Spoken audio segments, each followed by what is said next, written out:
Last time on Astro's Dev Log.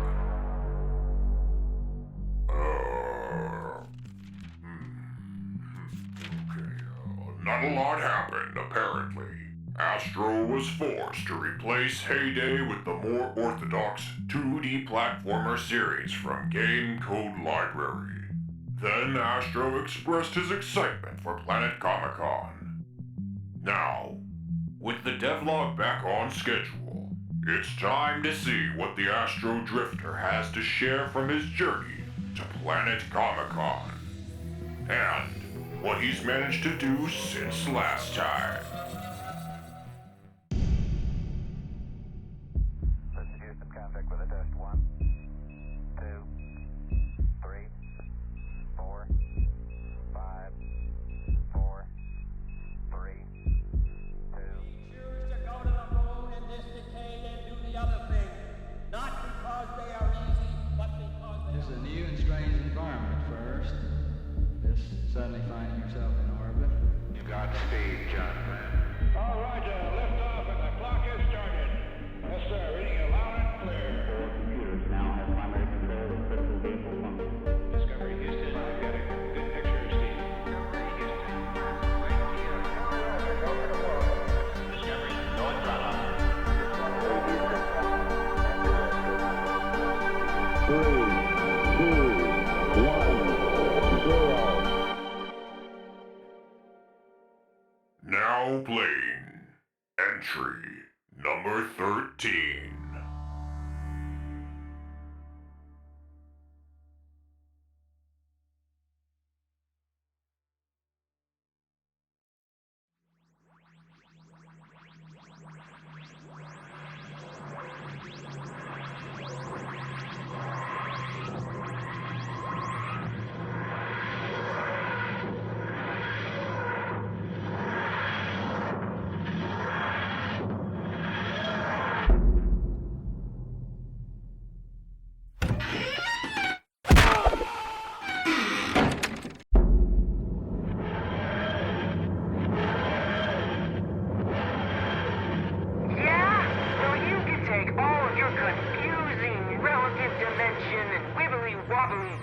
Nonsense and shove it right up your...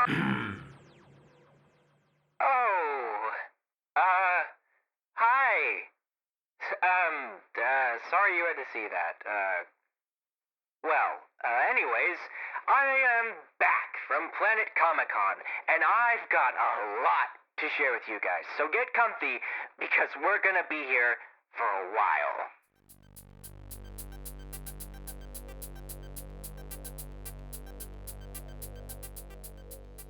Okay, so guys, Planet Comic-Con was such an adventure. The people there were crazy. This one guy just left his car in the middle of the convention floor, and this other group brought in a bunch of, weirdly colored trash cans with faces. And then, then this other person also brought in their own weirdly colored trash can, but this one was, a lot taller than the others, and it screamed at you. A lot. I managed to get this one random British dude to sign something for me. The crowd said he was a doctor, but they wouldn't tell me his name. And I'd ask, Doctor Who, and all they do is laugh at me. Well, I hope he wasn't the only doctor at the convention, because 70,000 people is a lot of patients. Anywho, then I tried to visit Frankly Built's booth, who is a very well-known costume and prop designer. But I got too nervous, so I just took pictures instead. And then I gave out cosplay tokens to as many cool cosplays as I could find. Like this guy.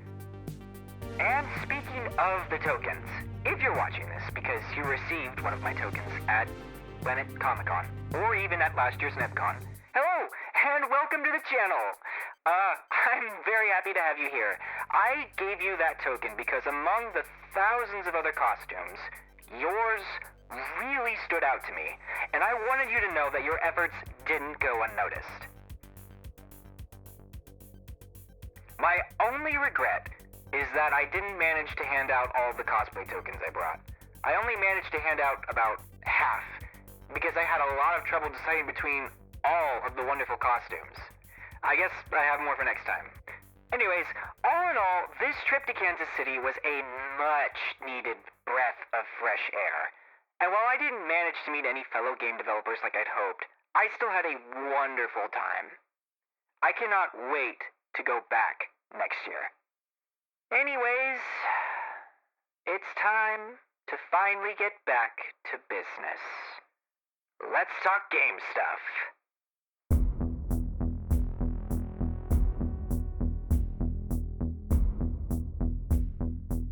Right, so last time I started working on this series from Game Code Library.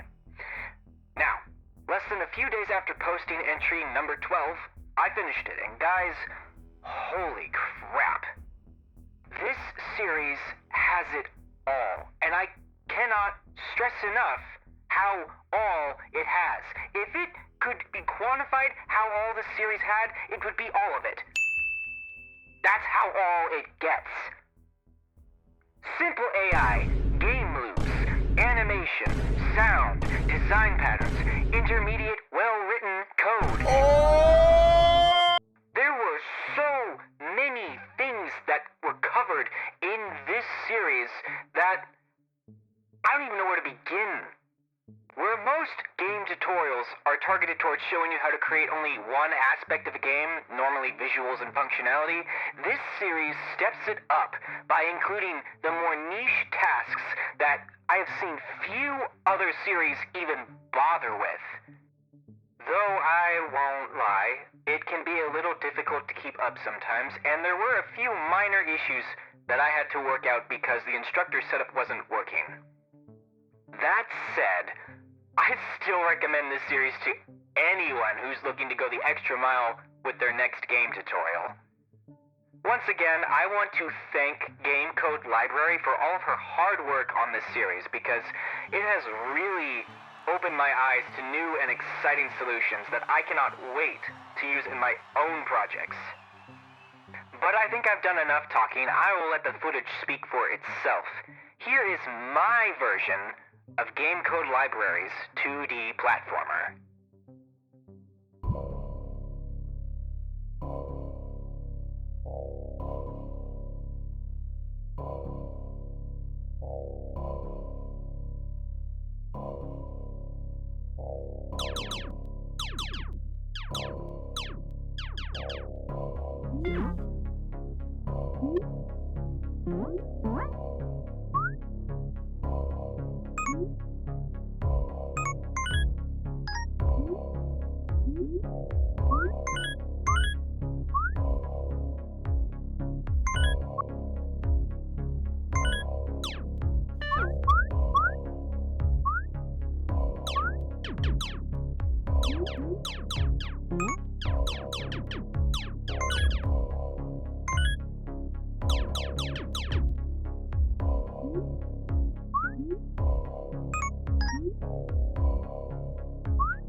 Alright, so, Project 256.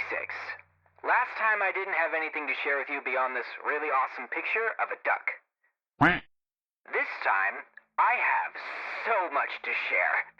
Exploring and developing the visuals for this project has pretty much been the only thing that I've been doing since I got back from Kansas City. Take, for instance, the glowing walls. The sci-fi circuit board nonsense you saw spanning the walls back in Entry 11 has gone through about 3 to 4 different designs since then. The idea is to fill the more empty space on the walls with more visually interesting details, but over time this has evolved into several different, yet very similar ideas. We'll call what I shared with you back in February version number 1, where it only appears on one section of the wall. But you see, I didn't really like that. So, for version 2, I thought, okay, what if the circuit board spanned the entire wall? But I was afraid I was going to run into the same issues that I had with the first version, where everything looked too repetitive. So then I came up with version 3, which said, hey, what if instead of just spanning a single wall, it spanned an entire aisle?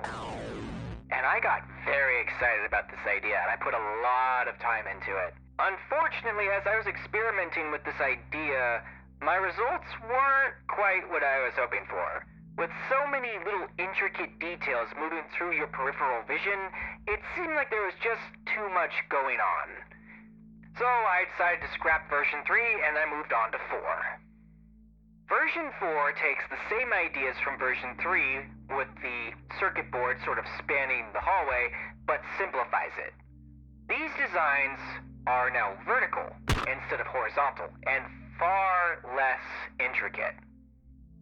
I also decided to raise them up off the physical wall to give that sort of holographic projection kind of look. And I really like the results from this. So for now, this is the version I'm going to stick with.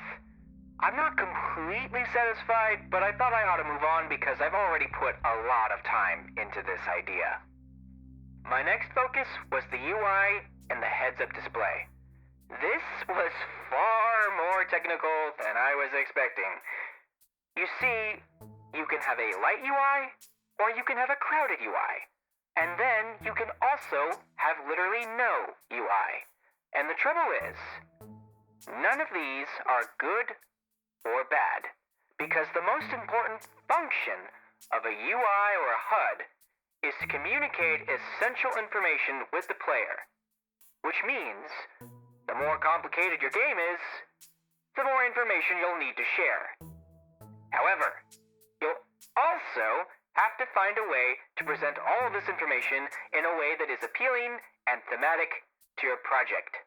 To put this simply, this is form versus function. Welcome to the deep dark pond of design theory. Nothing is concrete and everything is theoretical. I love it, but boy, it can be a pain in the ass sometimes.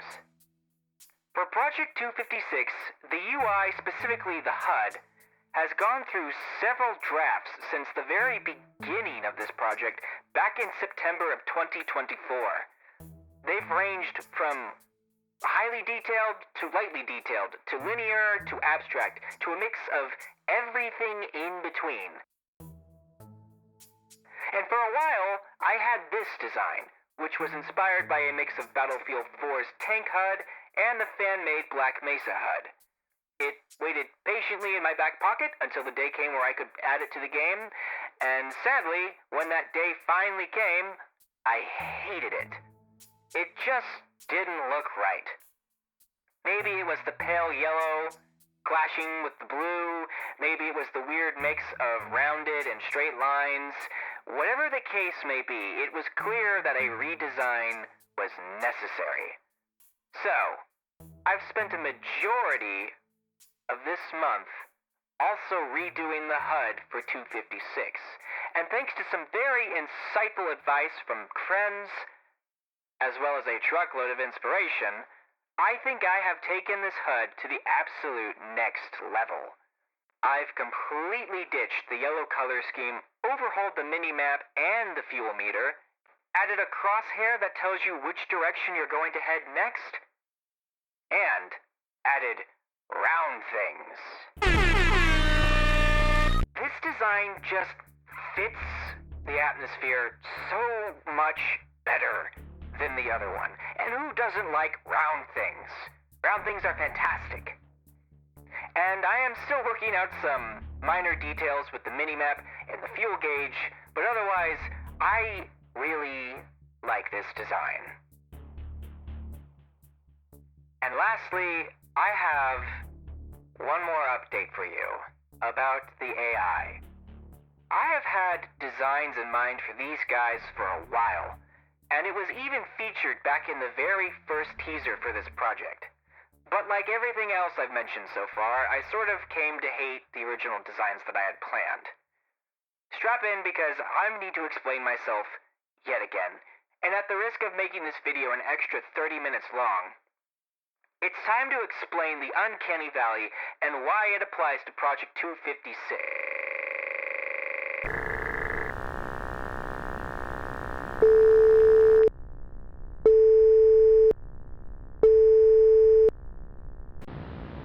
Warning, the emotionally profound speech prevention system has been activated. The EPSP Plus system has detected and successfully quarantined an incoming idiotic speech that pointlessly extends the length of this video. Total time saved by EPSP Plus system, 29 minutes, 59 seconds. A summary of the intercepted speech, and if necessary, counterpoints generated by the EPSP Plus system, will be provided, now. Summary. The original designs for the Project 256 AI were whack, goofy, and looked like they were made by a toddler. Consideration of the Uncanny Valley has been taken, and more effective designs have been implemented. Counterpoint. No counterpoint required. The EPSP Plus system will now disengage. Thank you and have a nice day.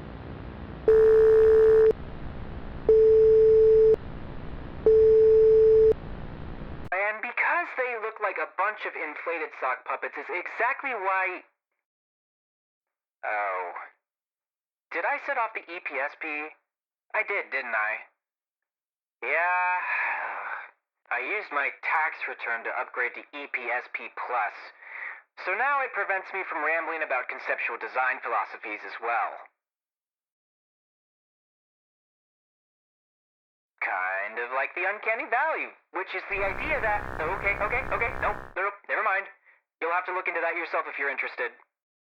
Anyways, I redesigned the AIs 3 or 4 different times for various reasons. The main one being that I wanted something more intimidating. And when I completed the most recent design, I decided to post this teaser via the socials. Now, I was going to share these new designs with you, but I've changed my mind. It's never good to reveal the monster too early. That's Horror 101. But since I'm not sharing the new designs, how about I share some lore about the AIs with you instead? To be honest, I'm getting really sick of calling them the AIs, and they can't be called ghosts because they aren't ghosts. But you're probably wondering, if they're not ghosts, then what exactly are they? Allow me to introduce you to plasmoids. But my voice is kind of getting a little tired, so I'm actually going to hand this off to our intern. Intern, have at it. It's all yours. A plasmoid is a coherent structure of plasma and magnetic fields, discovered by American physicist Winston H. Bostick. Plasmoids have been proposed to explain several natural phenomena, such as ball lightning and objects that reside in solar atmospheres. What if somewhere within our vast and erratic universe, a plasmoid could be more than a random anomaly? Could be something far more bizarre, something sinister. An entity made of volatile plasmatic matter, held together only by its own oppressive magnetic forces, with only the most unimpressionable instinct to consume. And should you encounter such a creature, could you even survive a force so otherworldly? Would you not be atomized by the sun incarnate, erased down to your very last molecule? It would leave no trace of your being, nor evidence of your struggle. The universe is host to countless unknowable truths, and it seems your demise is now one of them.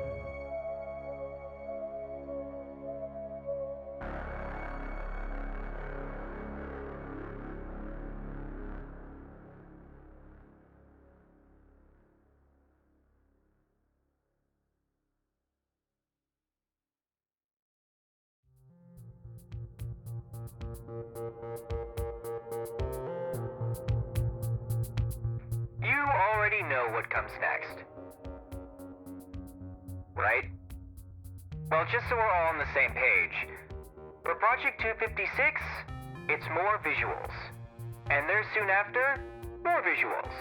And after that, you guessed it, quantum computation algorithms. Followed by more visuals. No, but seriously, I still have to work out a lot of kinks. And then I have to figure out how to set up the on-screen graphics to actually work with the game. Otherwise, all the graphics do is just sit there and block your vision. Now, as for Operation Comeback King, well, the next stop was supposed to be Super Mario from Ziggurat. But you see, I'm a little perplexed. This last series has answered a lot of personal questions, and now, while I'm certainly far from being an expert, I feel like I at least know my way around the kitchen. In regards to game development, I mean, otherwise I'm a terrible cook. What I'm trying to say is, it kind of feels like I can handle whatever comes my way. In regards to 256, at least.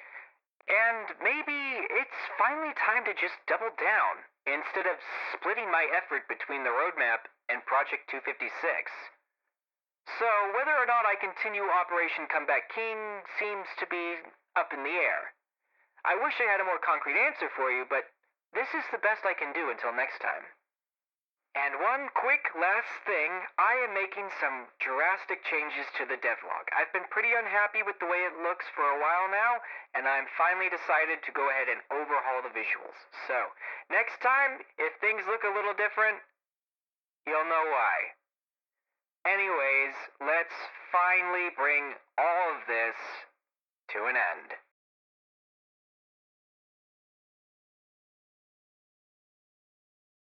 Okay, forgive me if I sound a little tired. I'm recording this outro post-edit. I did not think this log was going to be this much work. This has got to be the longest log that I've made since New Year's. Wow, I hope it was everything I hyped it up to be, because it was a lot of work. If you enjoyed this video, why not go ahead and hit the like button and maybe subscribe? And since you're down there, why don't you also share your thoughts about what I shared with you today in the comments? Till next time, thanks for watching. This is AstroDrifter, signing off.